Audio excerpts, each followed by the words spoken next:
Hello, स्वागत है आप लोगों का। आज पूरी दुनिया में चर्चा का केंद्र है यूएस के नए राष्ट्रपति, 47वें राष्ट्रपति के रूप में डोनाल्ड ट्रंप। बहुत बहुत बधाई हो भारत की तरफ से, भारत की एक जनता की तरफ से, क्योंकि आगे आने वाला समय में भारत और यूएस के रिश्ते, परस्पर रिश्ते बहुत अच्छे होने की संभावना हो सकती है। खासकर कुछ नीतियों पे डोनाल्ड ट्रंप की आगे की नीतियां, विदेश नीति क्या होनी चाहिए, देखने वाली चीज रहेंगी। लेकिन अभी वर्तमान रूप से हम लोग समझते हैं कि जो यूएस प्रेसिडेंट, जो अमेरिकी राष्ट्रपति का चुनाव होता है, उस साधारण आसान भाषा में हम लोग कैसे भारतीय रूप कैसे समझे, तो भारत के जो राष्ट्रपति का चुनाव होता है और अमेरिकी राष्ट्रपति का चुनाव डिफरेंट कैसे है। पहले अमेरिकी राष्ट्रपति के चुनाव के बारे में समझ लेते हैं। क्या होता है कि पहले स्टेप में वहाँ डिक्लेरेशन ऑफ इंटेंशन एक शब्द आती है। जैसे इसका मतलब होता है कि अपने पार्टी में अगर कोई राष्ट्रपति बनना चाहता है तो उम्मीदवारी के लिए नॉमिनेशन करता है। उसकी कुछ अहर्ताएं होती है, जैसे वो यूएस का नागरिक हो, दूसरा 35 वर्ष पूरा कर चुका हो, यूएस में 14 वर्ष नागरिक हो, 14 वर्ष से रह रहा हो। ये कुछ अहर्ताएं होती हैं।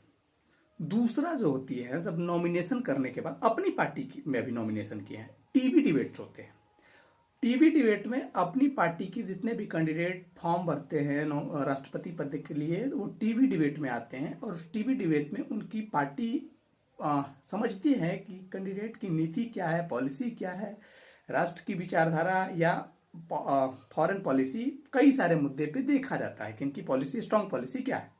उनमें सफल होने के बाद अगले चरण जो है, जो प्राइमरी और कोकस शब्द आते हैं, ये प्राइमरी और कोकस शब्द तीसरे स्टेप में आते हैं।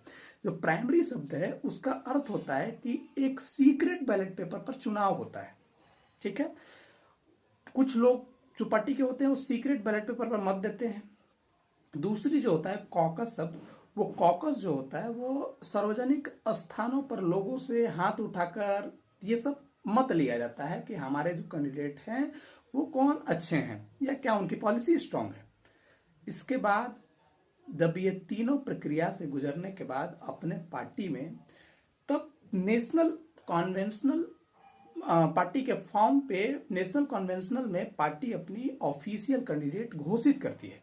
और ये ऑफिशियल कैंडिडेट दोनों पार्टी के होने के बाद एक निश्चित तिथि के बाद वहाँ की राष्ट्रीय मीडिया या नेशनल मीडिया में उनको टीवी डिबेट के लिए आमंत्रण दिया जाता है और लाखों की संख्या में जनता सुनते हैं। उनकी पॉलिसी के, उनके बीच के डिबेट होता है और इस डिबेट में कौन जीतता है, ये इसकी शक्ति इस पर निर्धारित होता है। समझिए कि वहाँ तख्ता पलट भी हो सकता है। मेरे कहने का अर्थ इतना पावर होता है कि उनकी पॉलिसी की आगे आने वाला चुनाव उन्हीं पर निर्भर रहता है, उस टीवी डिबेट पे, कि उसकी पॉलिसी कितनी स्ट्रांग है।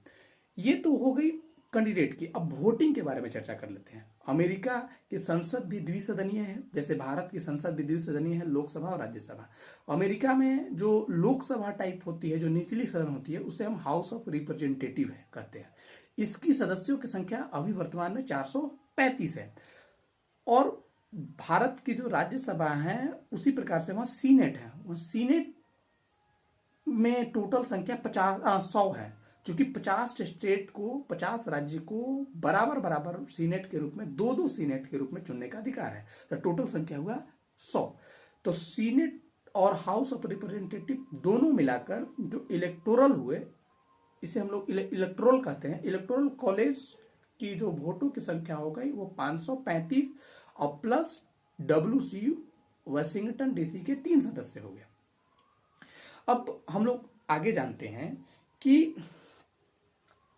बहुमत के लिए 270 सीट जीतना जरूरी है।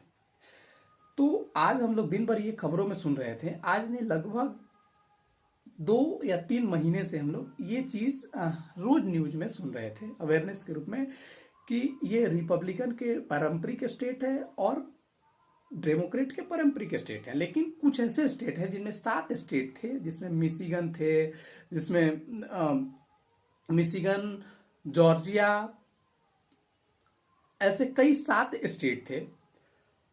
उन उन वो स्विंग स्टेट के रूप में जाने जाते थे। वहां पे किसी एक के पक्ष में मत नहीं था, दोनों के पक्ष में रहते थे। तो उन्हीं पे जोड़ था, प्रचार का जोड़ था, जो आज रिपब्लिकन पार्टी के जो ट्रंप को वोट मिला और वो 47वें राष्ट्रपति के रूप में चुने गए। अब क्या होता है कि जो बहुमत है 270, उसके अलावे भी ये बात कहा जाता है कि पूरे देश में ओवरवेलमिंग वोटिंग जो होता है, जो डायरेक्ट जनता वोट देती है, उनके वोट से वो नहीं जीतते हैं। वो इलेक्टोरल जो 538 वोट हैं, उन्हीं में से जो 270 बहुमत लाना होता है, उसी वोट से जीतते हैं।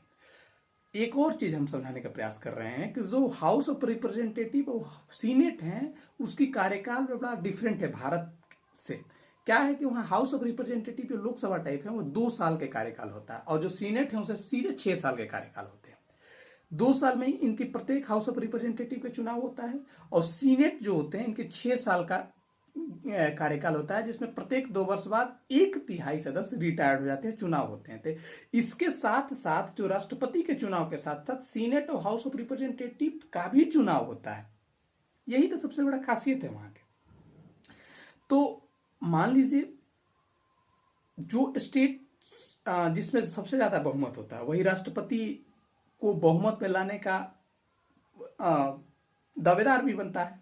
सबसे बड़ी चीज समझिए, तो वहाँ कैलिफोर्निया स्टेट में सबसे ज़्यादा सीट है। जैसे हमारे भारत में यूपी है, 80 सीटें हैं, तो कहता है कि 80 सीट जो यूपी को बाजी मार लिया वो भारत के प्रधानमंत्री के रूप में चुन जाएंगे। तो चूंकि भारत में प्रधानमंत्री सत्ता का वास्तविक शासन प्रधानमंत्री करता है, भले कार्यपालिका के जो प्रधान होता है वो राष्ट्रपति होता है, लेकिन वास्तविक उत्तराधिकारी सत्ता सभी काम कार्य जो जनरल भाषा में समझा जाए तो वो प्रधानमंत्री करते हैं। लेकिन अमेरिका में यही चीज क्या कौन करता है? राष्ट्रपति करते हैं, वहाँ की अलग। तो ये एक छोटा सा वीडियो होगा, अगर आपको अच्छा लगा होगा तब जरूर लाइक कीजिएगा, सब्सक्राइब कीजिएगा और शेयर जरूर कीजिएगा। धन्यवाद।